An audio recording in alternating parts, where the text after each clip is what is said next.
दोस्तों, आज मैं आपको एक कहानी सुनाने जा रहा हूं। इस कहानी के माध्यम से आज आप यह समझ जाएंगे कि कर्म क्या होता है, क्योंकि हर एक इंसान का कर्म ही उसके सुख और दुख का भागी होता है। सही कर्म उसके सुख का भागी होता है और गलत कर्म उसके दुख का भागी होता है। एक बार की बात है, महात्मा गौतम बुद्ध जी के एक शिष्य ने यह प्रश्न किया कि हे भगवान, कर्म क्या है? महात्मा गौतम बुद्ध जी मुस्कुराए और उन्होंने जवाब दिया, वत्स, मैं तुमको एक कहानी सुनाने जा रहा हूं। इस कहानी के माध्यम से तुम सभी शिष्य यह समझ जाओगे कि कर्म क्या है। गौतम बुद्ध ने सुनाई कर्म की कहानी। राजा और दुकानदार की चंदन की लकड़ ढी। एक राजा था, वह अपने मंत्री के साथ देश का भ्रमण करने निकला। भ्रमण करते करते राजा और मंत्री एक बाजार में पहुंच गए। उस बाजार में राजा का ध्यान एक दुकानदार के ऊपर गया। उस दुकानदार को देखते ही राजा के मन में न जाने क्यों यह विचार आया कि मैं इस दुकानदार को कल फांसी की सजा दे दूं। यह बात राजा ने अपनी मंत्री को बताया। मंत्री कुछ बोले उससे पहले राजा उस दुकानदार के दुकान के सामने से आगे निकल चुके थे और दूसरी बातें करने लगे। मंत्री बहुत ही चिंतित हो गया। यह बात समझ नहीं पा रहा था कि दुकानदार की गलती क्या है। दुकानदार से बिना कुछ बात किए, बिना कुछ सोचे समझे महाराज ऐसा फैसला लेने के बारे में क्यों सोच रहे हैं। राजा और मंत्री भ्रमण करने के बाद राजदरबार वापस चले गए। मंत्री को रात भर नींद नहीं आई। सुबह जगने के बाद मंत्री एक साधारण प्रजा का रूप बनकर उस दुकानदार के पास गया और उस दुकानदार से पूछा, तुम क्या बेचते हो? दुकानदार ने जवाब दिया, मैं चंदन की लकड़ी बेचता हूं। फिर मंत्री आसपास के लोगों से दुकानदार के बारे में पूछना शुरू किया। सबने जवाब दिया कि दुकानदार किसी से बोलता नहीं है, हमेशा दुखी रहता है। बारे में पूछना शुरू किया। सबने जवाब दिया कि दुकानदार किसी से बोलता नहीं है, हमेशा दुखी रहता है। मंत्री को बात समझ में आ गई। मंत्री फिर वापस दुकानदार के पास गया और उस दुकानदार से पूछा, तुम दुखी क्यों रहते हो?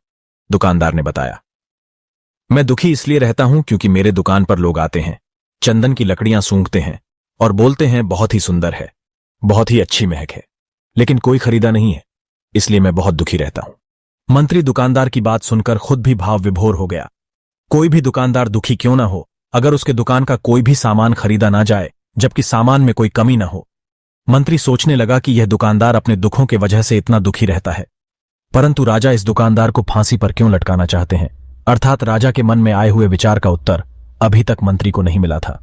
मंत्री ने फिर दुकानदार से पूछा, भाई, तब तुम क्या करोगे अगर तुम्हारे दुकान की सारी चंदन की लकड़ियां ऐसे ही रखी की रखी रह जाएंगी तो?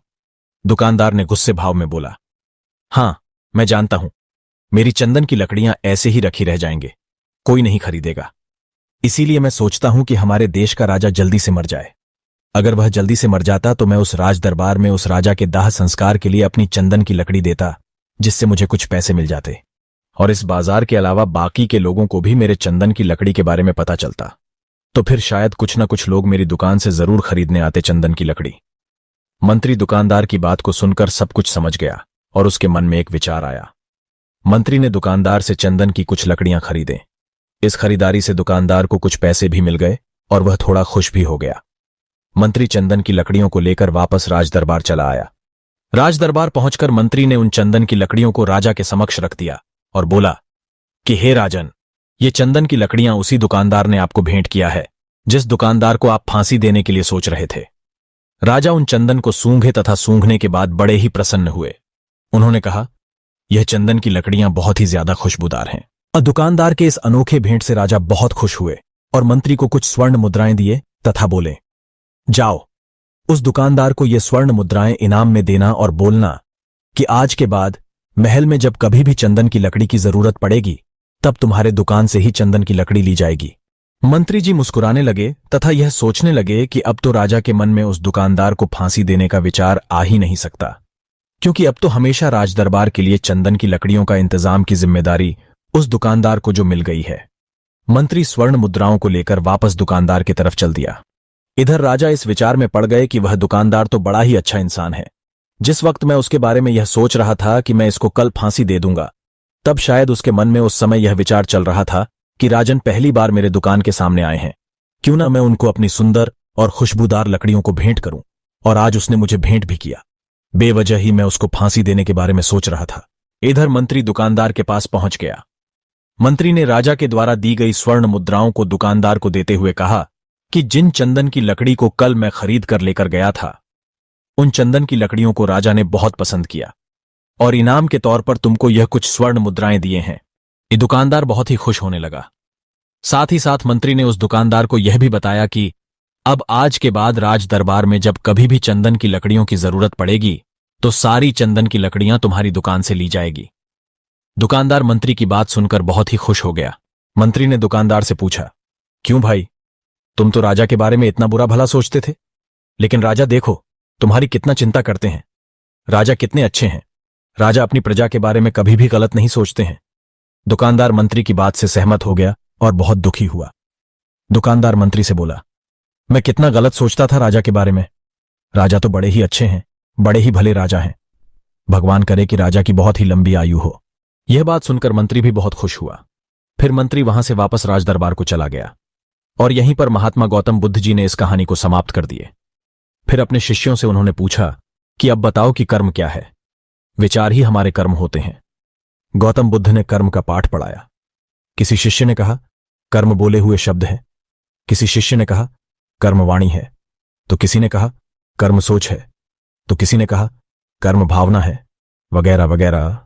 अपने सारे शिष्यों का जवाब सुनने के बाद महात्मा गौतम बुद्ध जी ने बताया कि कर्म हर एक इंसान की खुद के विचार होते हैं। हमारे विचार जैसे रहेंगे हम वैसे ही कर्म करेंगे और उन्हीं विचारों के द्वारा की हुई कर्म हमारे सुख और दुख के लिए उत्तरदायी होंगे। अर्थात हमारे विचार अगर गलत है तो हमारे द्वारा की हुई कर्म भी गलत होगा तथा इसका परिणाम भी गलत निकलेगा। परिणाम स्वरूप हम दुखी रहेंगे। अगर हमारे विचार सही रहेंगे तो हम सही कर्म करेंगे। सही कर्म करेंगे तो फिर सही फल मिलेगा जिससे हम सुखी रहेंगे। इस कहानी से हमने यह सीखा कि अगर हमारे विचार सही रहेंगे, निष्पाप रहेंगे, तो उन्हीं निष्पाप और सही सोच की वजह से ली गई हर फैसला सही होगा।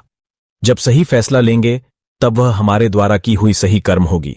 जब सही कर्म होगी तो सही परिणाम मिलेगा, जिसके वजह से हम सुखी रहेंगे, हम खुश रहेंगे। तथा इसी जगह पर अगर हमारे विचार गलत रहेंगे तो हमारे द्वारा ली गई फैसला भी गलत होगा और किया गया कर्म भी गलत होगा, जिसे दुष्कर्म कहा जाता है, और उन्हीं दुष्कर्म के वजह से परिणाम भी गलत मिलेगा।